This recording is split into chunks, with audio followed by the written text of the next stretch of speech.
have to let it drop.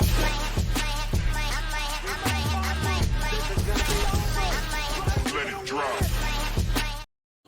Detroit Lions fans, this is Detroit Den 313. Stephen Will here. I'm excited for this one. We got an absolute banger, if you ask me.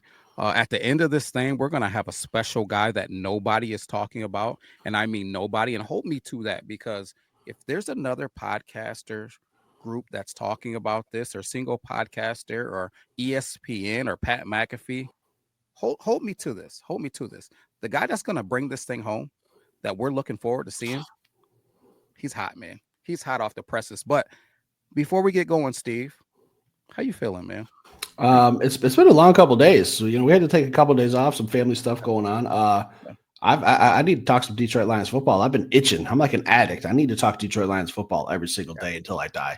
Until there's 6 feet of dirt on top of me, I need to talk Detroit Lions football. Let's just start there. But I am also excited for this one. It's not really a prospect show. We're just going to kind of sit back. We got a handful plus one. I'll tell you this. I don't even know who Will's talking about. I've seen the guy's picture. I don't know who it is. Not saying that that's a bad thing, but, Will's got an eye for some talent. He was the first one talking about Edgerrin Cooper last year. So buckle up, sit back, Monday night, enjoy the show. We're going to get into a little bit of combine talk. All right. This is a big week for the Detroit Lions. All right. Big week. This is arguably the most important week that I can remember the Detroit Lions are about to have. And it's going to be very, very quiet.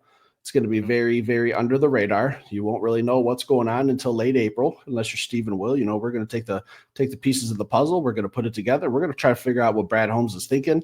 We got some prospects we're going to keep our eyes on during this combine. We're pretty heavy on defense. Okay.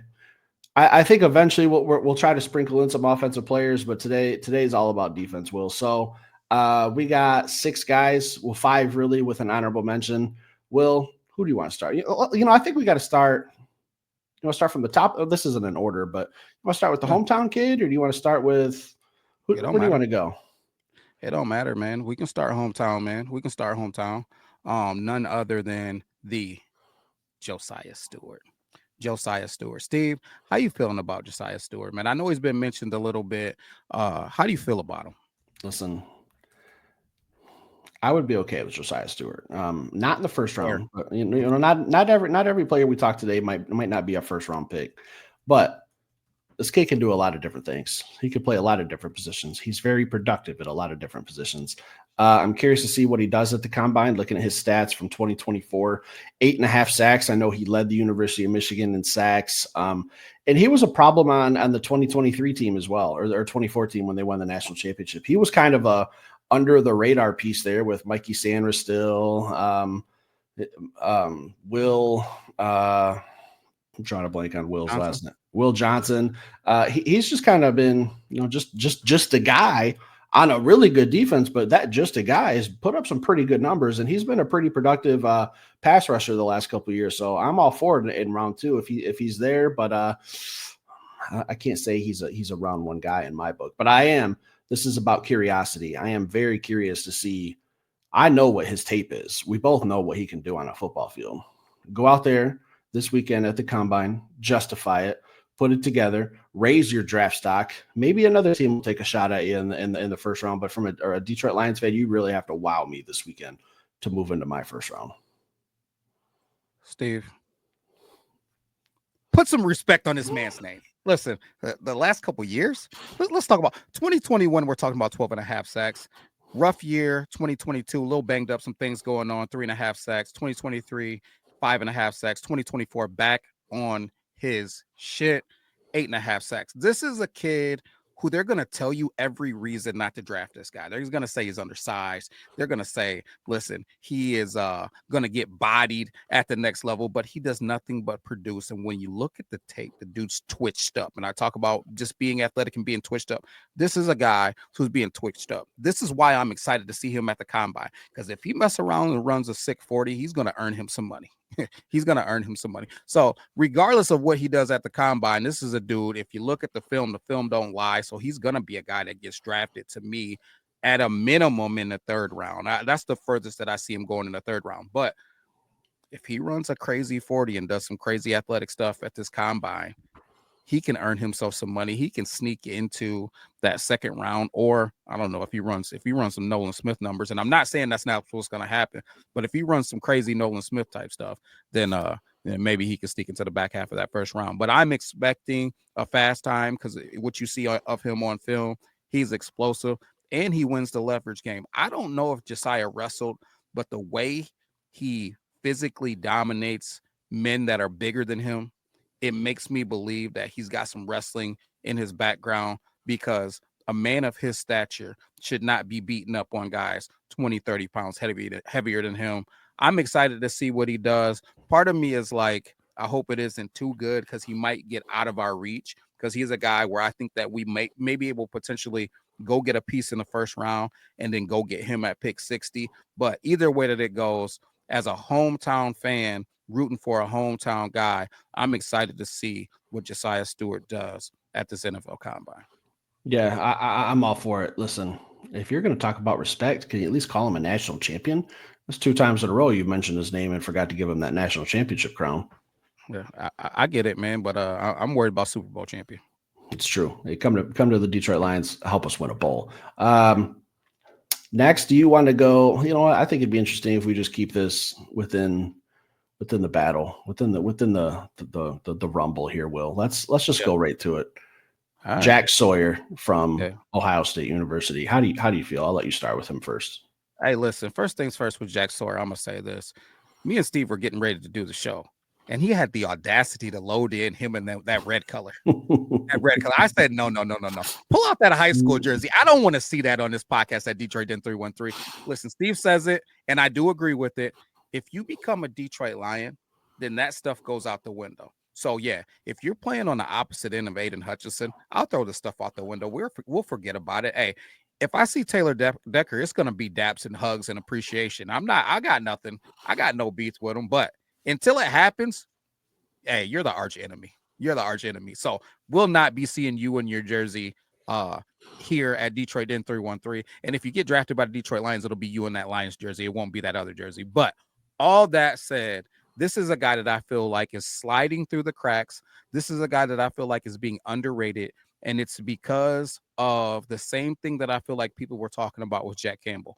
There is a question of his athleticism. He is being deemed by a lot of these NFL scouts as unathletic. This is a physical freak. This is a guy who is physically strong. This is a guy who wins with technique, but this is a guy who is not switched up and is not overly athletic. Can he translate that to a productive NFL career? And is he worthy of a first-round draft pick? This is why I'm excited to see him at the NFL Combine, because I want to see what he looks like. Is he as unathletic as the scouts are saying, or are they overreacting, man? Because to me, I see, when I watch him on film, I see both. I see those questions of athleticism, especially if you don't watch highlights and you just watch games instead of watching highlight tapes.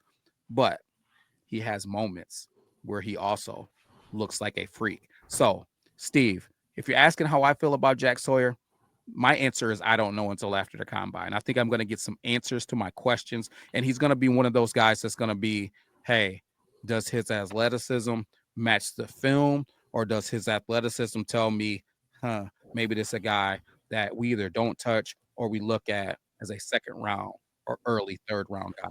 Steve, back at you. How you feel about Jack Sawyer? Let me tell you something, William. All right, when I was a young man, we've all gone through this. When you're potty training, you still got your little diapies on. I was taught at a very young age when I was potty training.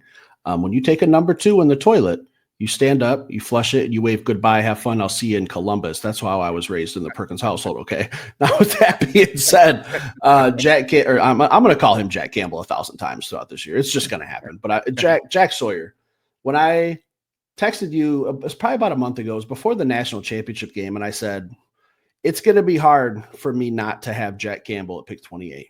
It's going to be hard. But I said, a lot of time left. Don't get attached to one player. Don't fall in love on day one. Don't tell the girl you love her on the first date. All right, that's how I was looking at Jack Sawyer. I went and watched the national championship, and I wasn't overly impressed. Now, Ohio State had one of the best defenses in the country all season, and everyone was talking about Caleb Downs, Jack Sawyer, JT to Amalalatu or whatever. I can't say his name, but we'll have to figure that one out for a later show. But Jack Sawyer's been he's been the heart and soul of that defensive line. Okay. Yeah. I saw a lot of plays in just the national championship where he was the last one getting off the ball. He made a couple plays here there. Like you said, it's sporadic. When he shows up, he could take over. It's just not enough for me yet. He's got some good stats. He's got some good production. I think he's more of a physical player than a finesse player or an athletic type player. If that's what Brad Holmes wants, then Jack Sawyer is probably the perfect fit. If it's what I want, which is someone like you with some athleticism, someone who's hard to block, twitchy, get off the ball, all that stuff, I don't know that Jack Sawyer checks those boxes. But he's physical. He will not get manhandled by an offensive lineman. I'll give him that. I think him and Aiden Hutchinson would be a good pairing, but I just want a little bit more athleticism too. So I'm really going to be watching Jack Sawyer when the defensive line goes out there this weekend, because him and one other guy that we're going to talk about here in a minute really have my attention at pick 28. But as of today, I'd probably pass on Jack Sawyer. But I could change my mind. We'll see. Yeah, I'm not gonna give a pass or if I'll take him until after the combine, because that could dramatically change things for me. If he goes out and has a freaky combine, then I might be in, because I love the physicality to his game too, man. So yeah, it remains to be seen. We'll see after the combine, but a guy that I'm heavily interested in. Who you want to go with next? Hey man, not as much the King, but maybe the Fresh Prince of Motown, maybe. Ooh, I like that. I don't like that. I love that. I like that quite a bit, actually. Yeah, that's catchy. Usually I'm the one coming up with the catchy catchphrases, but I might have to get that one on a t-shirt. Yeah, man. Yeah, he's a freak, man. He's an athletic freak, and that goes to show you kind of what he's built like right there. This isn't a guy who looks like the typical defensive lineman that's 6'4", 260 pounds. He looks like he could go out and play some basketball right there. Can you say his name for the people who are probably wondering who we're talking about? Oh yeah, that's gonna be Princely, and don't. Yeah, come on, here we go. Human yelling. All right, yeah, you know what I mean. I can't say that's not it. Yeah, so he's another one, man. For me, he's a guy that at this combine I could fall in love with. I'm in like with this film. I'll tell you what, I'm in love with his highlights. I'm in love with the highlights. But when you go watch games, I'm in like with it. I'm in like with that too. But he's another one, man. Like I said, when he goes to this combine, if he does freaky things, he could earn himself a lot of money. And he's a guy that I think will be in reach, depending on what some of these other guys do. We try not to just go with the mainstream guys. We try to keep it with guys that we believe that are realistic at either pick 28 or somewhere in this draft, and guys that we're excited about. And this is a guy that excites me. The only thing that I worry about is, it seems like for me and Steve, I don't know if you're in the same boat, I fall in love with certain types of football players. And for some reason, the Baltimore Ravens are always drafting, it seems like, right in front of us. And they take guys that I love.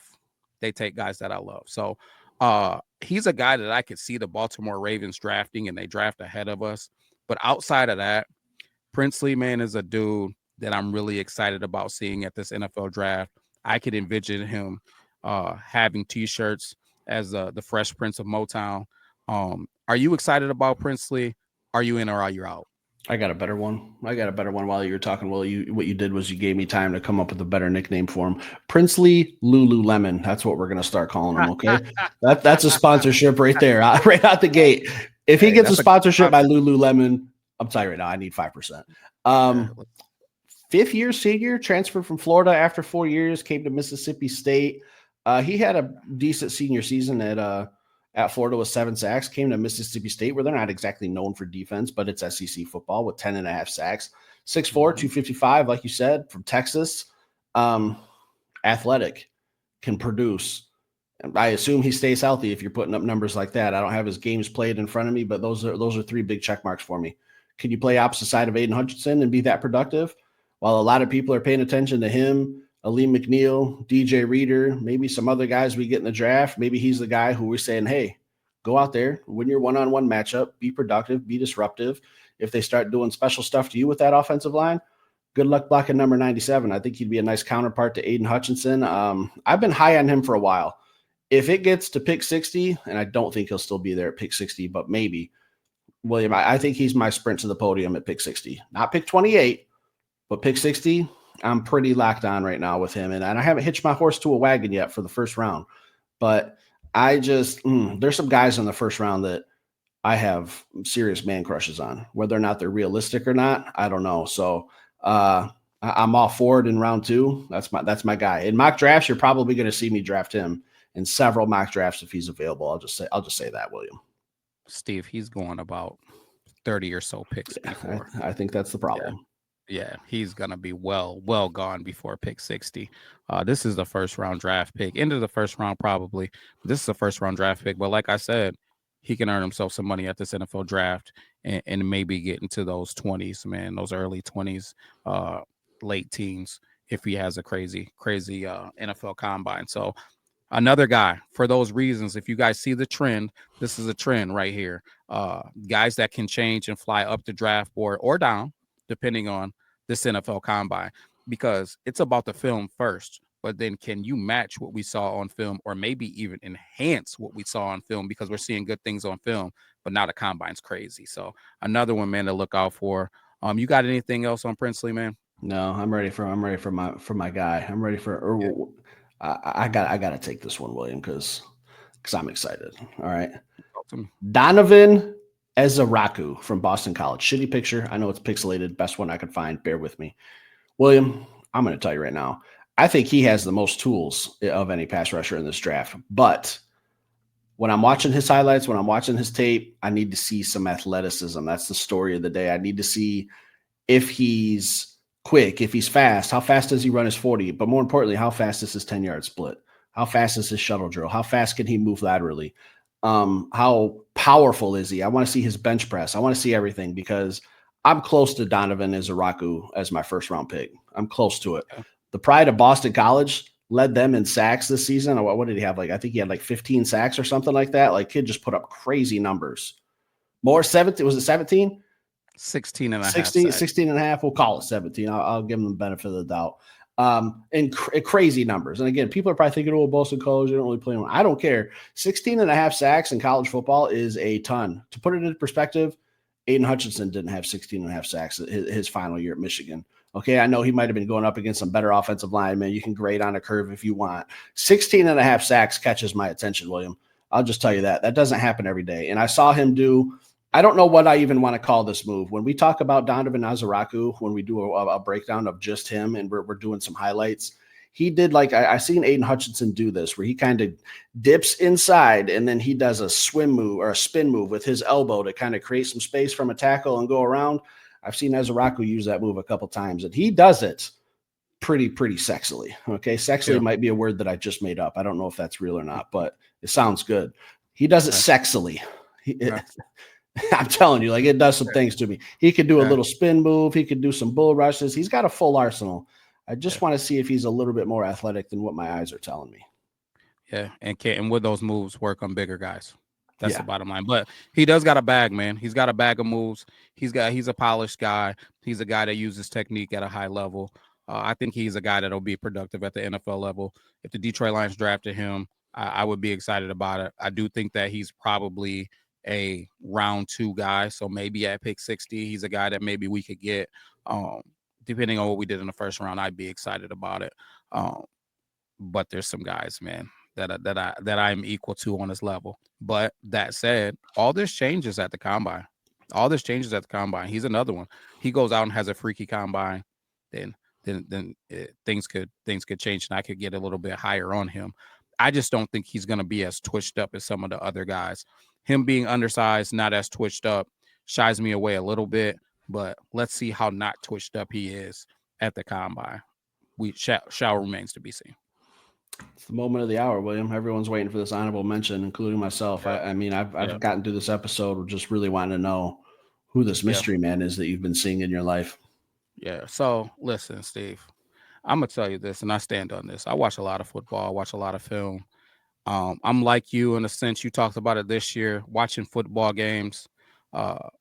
you see a guy stand out and you're like, "Ooh, let me write his name down. Let me follow him throughout the season. Let me see." There was a team this year that kind of jumped off of the map, and the reason why I say jump off of the map was because in the 2023 season, this team went 3-9. This was a 3-9 team in the 2023 season.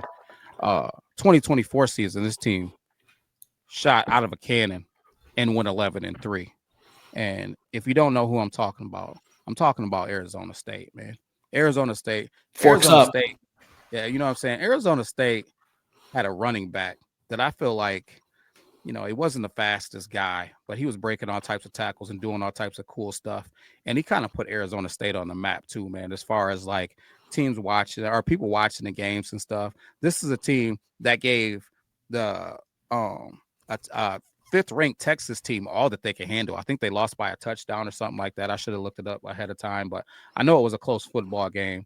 Yeah, 39-31, double OT. They lost to Texas, man. Like this is a team, man, that this was a good football team. So bottom line is this. I'm talking about a guy from that defense, which was pretty good, in Shamari Simmons, man. Shamari Simmons. Now, a lot of you guys, let me put him back in there. Let me give you guys a second with him, because a lot of you guys might be like, who the heck is this dude? Because I say honorable mention because he had to be honorable mention because he wasn't even invited to the NFL Combine. Will, why are you talking about a guy that wasn't invited to the NFL Combine? Because he's 6 foot, 195 pounds.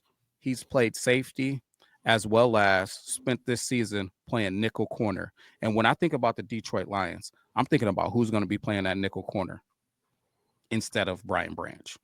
How can we get Brian Branch out of that position and get somebody who embodies everything Detroit Lions, right? Everything Detroit Lions.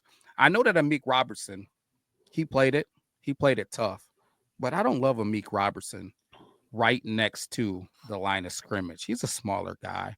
I loved how he played outside. He's not necessarily the guy that I would want to bump in there.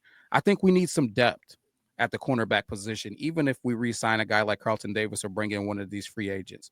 So when I looked at his film, Steve, I didn't get excited. I started drooling. I started drooling when I saw it. So without further ado, I'm gonna bring him in, man. I'm gonna bring him in.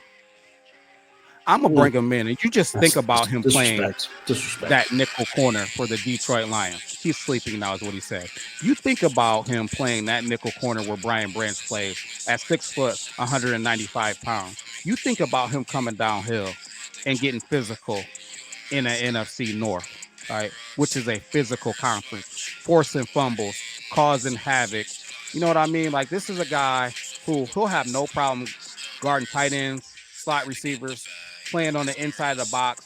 This is a guy who just fits the Detroit Lions, man. He fits the Detroit Lions. And I'm not sure what happened to my audio there. Oh, I turned it but off because I was having a hard time hearing you.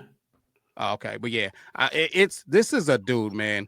He's just a dude. As you can see, he makes football plays from interceptions to forcing fumbles to big hits. This dude is lightning in a bottle. It is an absolute sin that this dude was not invited to the NFL Combine, coming off of a team that absolutely played great football this year. Turn their I almost said franchise, but turn their college around and how they played this year, man. So this is a dude that I think fits right in. Tough, gritty, physical football player. You add him to the Detroit Lions, you add a dog. When do you get him? Probably third, fourth round. Like I said, this is a dude that isn't even invited to the NFL Combine. If you're telling me with that Aaron Glenn pick, that's a guy that I can get on my football team, Steve, I sprint to the podium. That's a free look. That's a free draft pick. Yeah, I sprint to the podium, and I'm gonna tell you this. This is gonna be a Malcolm Rodriguez type of guy. This is gonna be a guy who you look around and you say, if you're a novice football fan, who the heck is Malcolm Rodriguez, and why is Will texting me right now talking about how excited he is that this dude somehow slid to the Detroit Lions? Remember the name, guys. Remember where you heard it from. There's another guy, not to pat myself on the back, but I am, that Steve, you were like, who the F is this dude? His name's Marte Mapu. He was from Sacramento State. Yeah, Sacramento State football. Never heard of it, right? Another one, a dog. Bill Belichick guy, ended up starting for the New England Patriots. This is another guy that's like that to me. I'm very high on Mr. Simmons. I think that he's an absolute dog. I don't know why people aren't talking about him, but please don't let this show go viral because let Brad draft him first. Steve, how you feel about what you saw? First and foremost, that first play should have been a targeting penalty. We'll just start there. All right, but in the NFL, it's not going to count. It's probably just going to be 15 yards. But from what I've seen in the highlights, why not? You're telling me in the first 2 rounds, maybe I get 2 defensive ends and then a safety / corner who likes to hit people for a living? Why not? A safety who comes down, and I was looking at his stats while you were talking, 4 forced fumbles. It kind of reminds me of what Amik Robertson does. You know, he punches for that ball. You better have it high and tight like Tiki Barber used to teach people because he's going to come for it. He's going to put a paw on it. He's going to do that peanut punch. So I'll have to do a little bit more research myself. Now that I've seen the name, this is the first time I'm seeing it as well, but the highlights look good. For the life of me, I also can't think of why someone who's 6 foot, 200 pounds and has been fairly productive as a safety / corner isn't invited to the combine. Don't know why. I don't think it's a deep safety corner class, so I don't see why he wouldn't have got an invite. But I guess time will tell. Maybe Brad Holmes sees this episode and he wants to bring us on as assistant GMs, official Detroit Den 313 podcast. I don't know. There's a lot of different titles we could have, but we'll have our people sit with his people and we'll figure it out. Yeah. Those people being my wife, she can figure it out for us. The answer is yes. Yeah, we'll have to hire an agent. Anyone else tonight? No, man, that's it, man. Excited, man. Can't wait for this combine. Maybe we do another one of these tomorrow with a little bit more sprinkles, maybe some offensive players just in case. Wednesday, I'm thinking mock draft. Thursday, we do a little recap. Guys, we're going to have a busy week here at Detroit Den. Stick around, hit that like button. We'll be back later with another show. Peace.